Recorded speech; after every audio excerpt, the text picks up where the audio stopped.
गांव और मॉडर्न बहू का करवा चौथ। पंडित जी कितनी सुंदर लड़की का रिश्ता लेकर आए हैं। मुझे तो ये लड़की देखते ही भाग गई। मोहित बेटा तू बता, तुझे ये लड़की कैसी लगी? माँ, जो आपकी पसंद वही मेरी पसंद। वैसे माँ, मैं तो छोटा हूँ, मुझसे पहले तो अनिल भैया की शादी होनी चाहिए।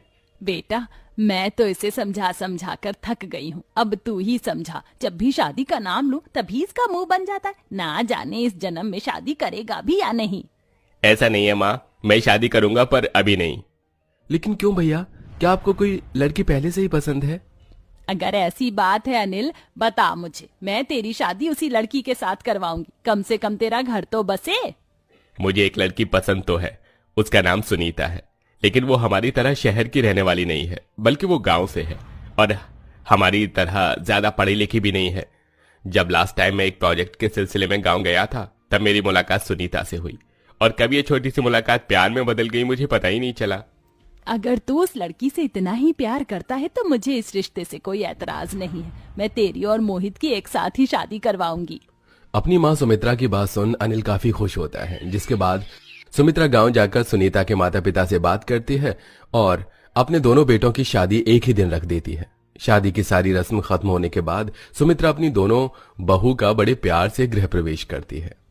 माँ जी, ये घर तो किसी बंगले से कम नहीं लग रहा है। क्या ये सच में मेरा ही ससुराल है?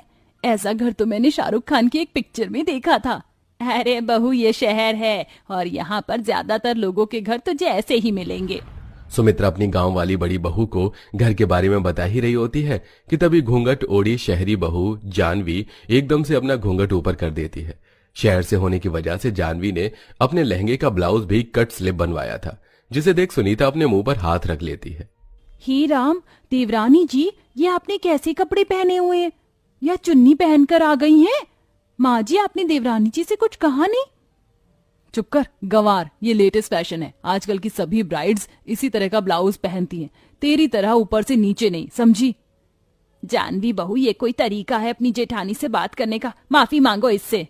मम्मी जी, आपने सोच भी कैसे लिया कि मैं इस गांव की गंवार से माफी मांगूंगी? न जाने क्या सोचकर आपने इस गांव की गंवार को मेरी जेठानी बना दिया।